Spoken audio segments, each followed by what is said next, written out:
What's up, YouTube? This is Antithesis here to shake my fist at the void again. And this time I just wanted to talk about something I've been seeing going around for the last few days, really.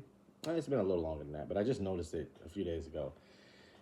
Earlier this morning, I was watching a content creator named Hutch, who, interesting story, Hutch used to actually be a commentator for a Call of Duty player that I used to watch on YouTube way back in the day. I'm talking like 10 years ago. But anyways, I rediscovered him about a couple, maybe a year, maybe 7 months ago.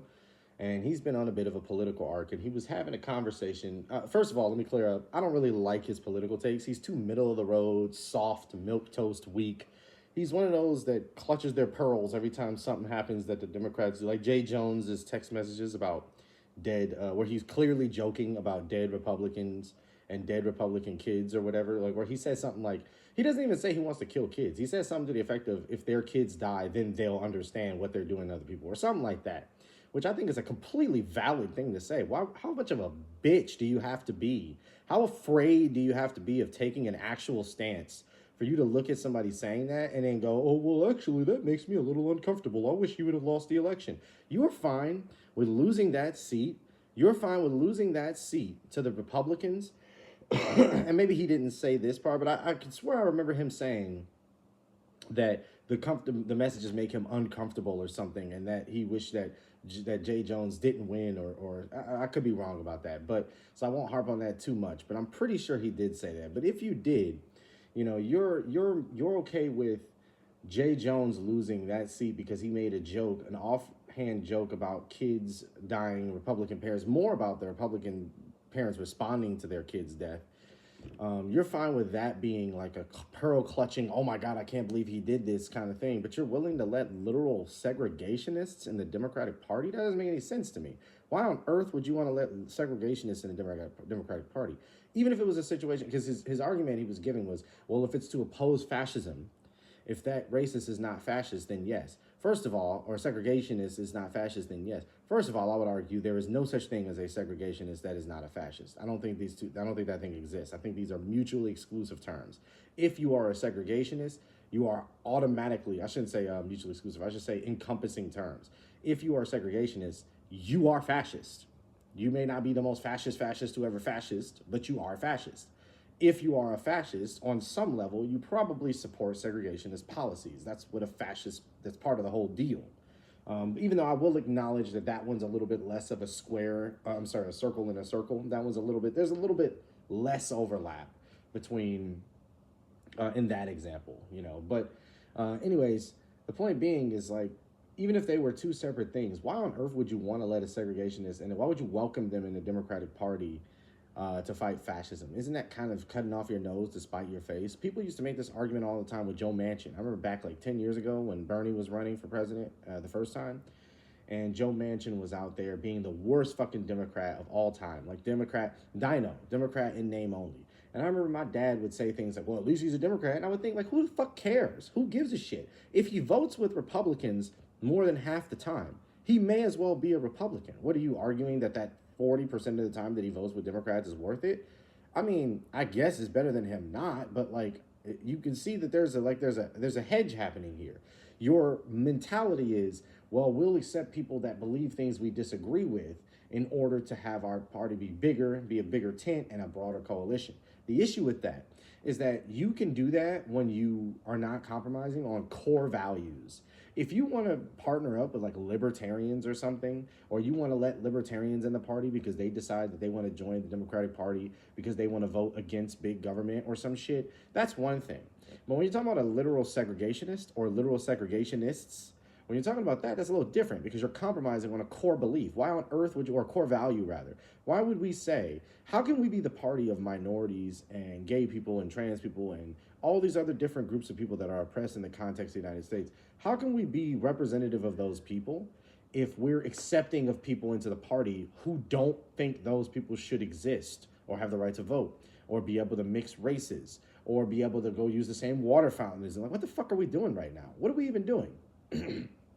It's so weird.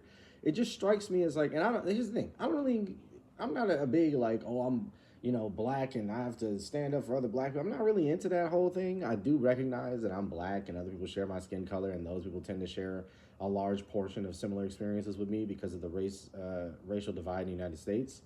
But I'm not like a super rah, let's do, black people need to stick together kind of guy. I've been hurt by too many black people in my life to be that kind of guy. But it does strike me as somewhat privileged to be able to have that take, because it's like you're essentially saying, okay, guys, we don't want any leftists because we don't want any super sweeping changes. We want to make incremental changes, small half measures that inch us toward a better world slowly but surely, right? You want us to wait around for that, but then you also want us to be willing to accept being thrown under the bus when it's politically convenient. What do you think is going to happen if the Democratic Party starts letting segregationist Democrats in the party? What do you think is going to happen? You think the Democratic voters are just going to say, oh, well, let's not support that candidate because they're segregationists? I don't think that's what you think, because the whole point of it is for you to think that they're going to say, let's support that candidate because they're a Democrat. So you want politicians to be running as Democrats, earning Democratic votes, and being segregationists, which is likely to, what's the word I'm looking for? Normalize the idea of being a segregationist.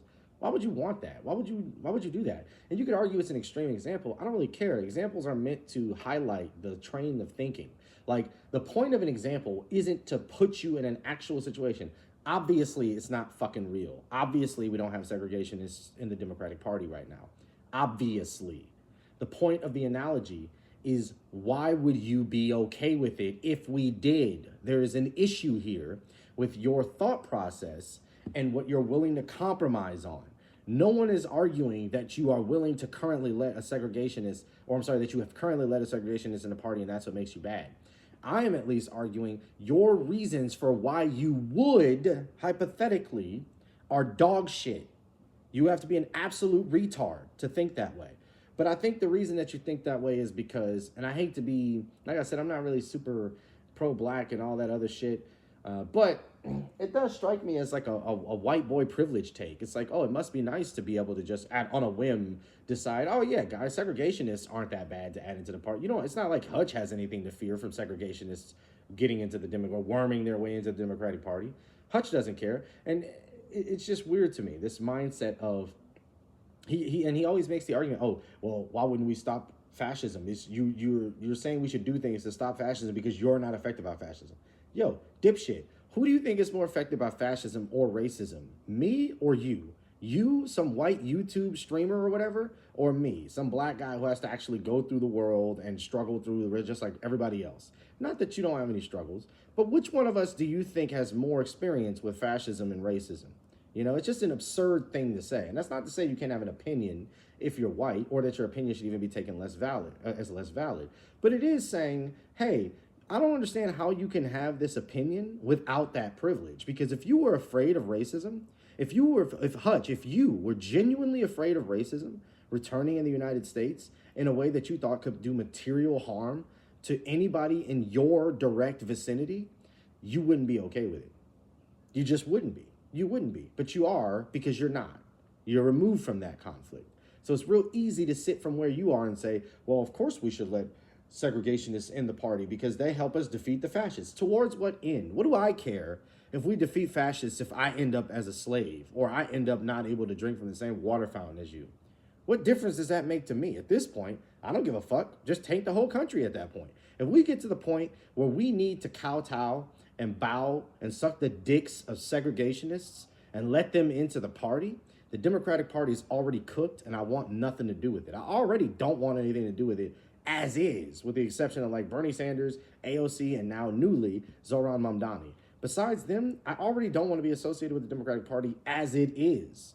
If we get to the point where we need to let segregationists in, why would I even stick around? What's the point? Why would any black person?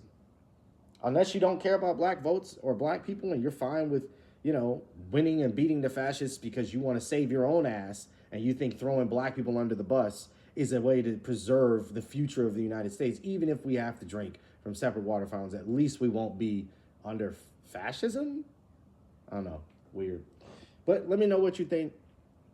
If you watch Hutch, or if you've heard this argument, if you agree with it, just let me know what you think in the comments, and I'll see you next time that I want to shake my fist at the void. Take it easy.